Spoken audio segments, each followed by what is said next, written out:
Big facts. What's up, everybody?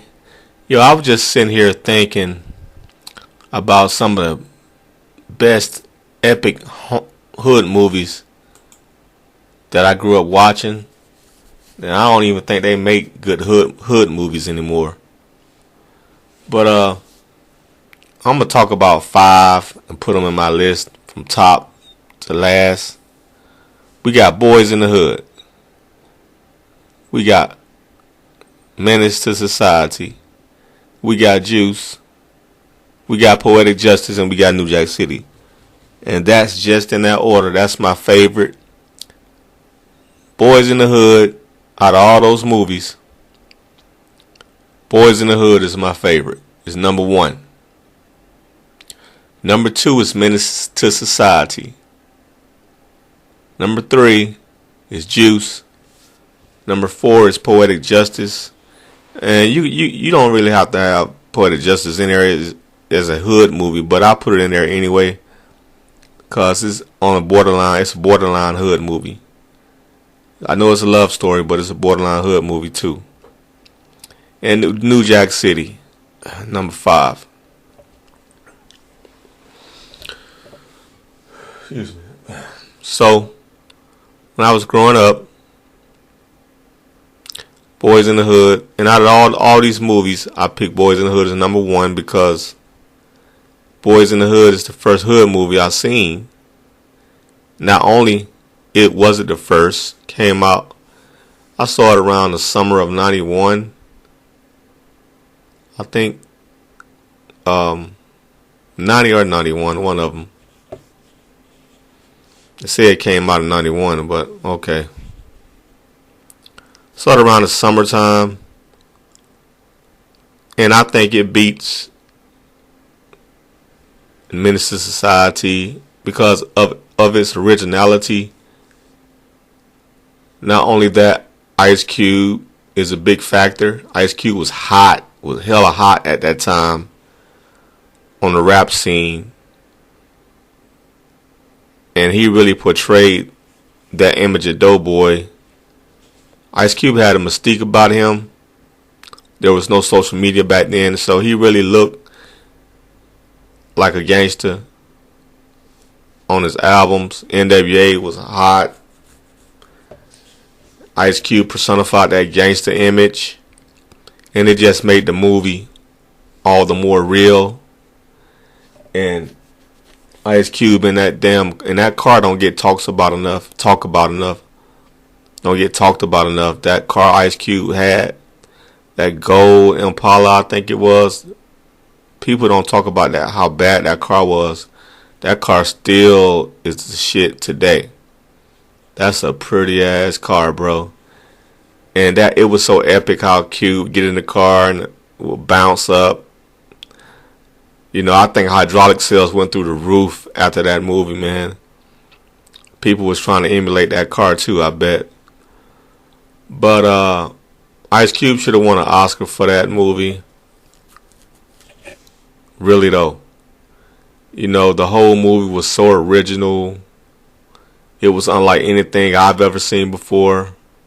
You know, we grew up on Karate Kid, all these karate movies, you know, cartoons. And then this movie comes along.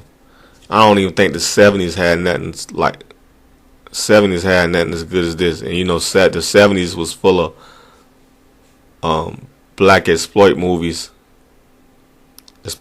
movies, but it didn't have, I don't think it had anything like this. Boyz in the Hood was groundbreaking. I think it was the first of its kind, and they did a good job with it.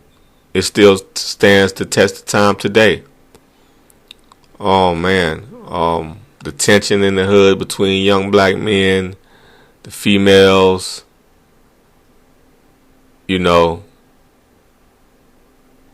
the father figure trying to raise his son in the hood, trying to keep his son out the streets. That's just as real today, man, as it was back then. The brother that was a football star in the hood trying to make a better life for himself, trying to go to college, got a young baby.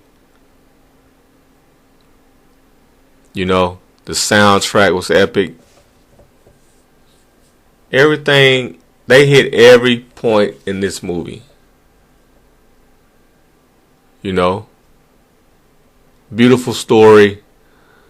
Young man moves in with his dad for the summertime. And his dad just trying to keep him out the streets. You know, he has a friend across the street named Ricky. Ricky has a brother named Doughboy. They all hanging together as kids. It's just a great story. What more can I say? Beautiful story.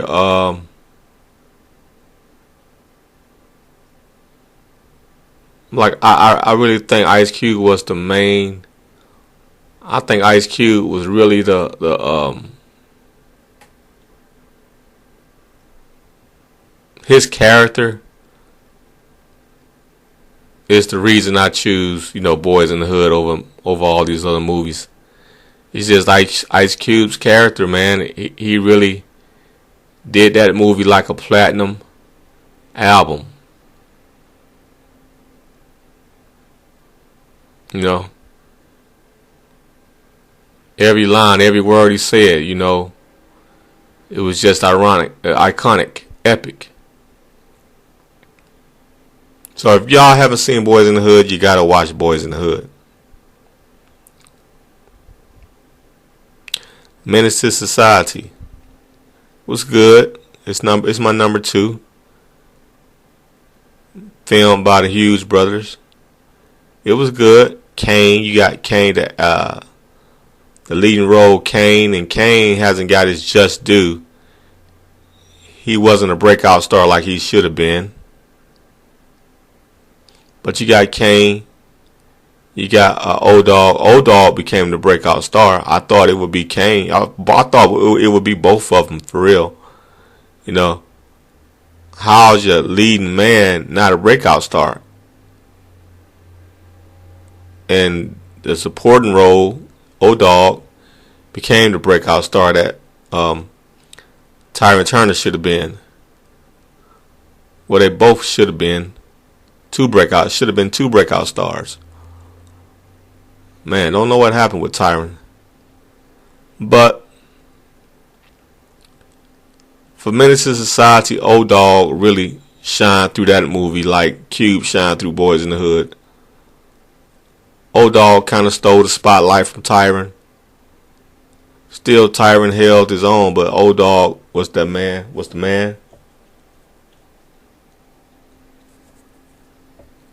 And O-Dog was killing it, man. Roll after roll. But this story is a boy already grown up, you know. Grape Street, grew up on Grape Street. Trying to find a better way out the hood, trying to move, get away from doing all the dirt that he does. Him and his friends are out there just doing their thing. And Tyron Turner is a good guy. I mean, he does dirt, but he seems like a good, decent guy. O-Dog is a straight killer. Don't give a damn. You know. But I haven't seen these movies in a long time, y'all. But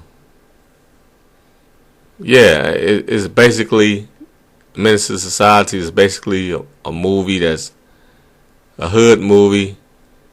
They basically doing hood shit throughout the movie. Whether it's robins, getting into fights and arguments, and It's basically the average. It seems like it was the average everyday life of a black teen in California at that time, in the hood. That's why they made Menace to Society look, you know.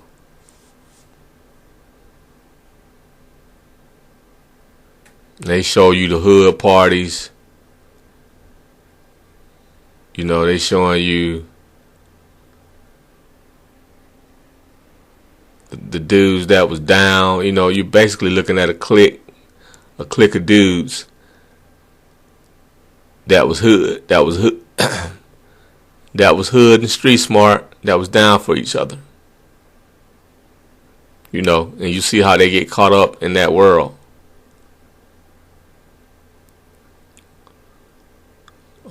Yeah, man, it's a great movie also.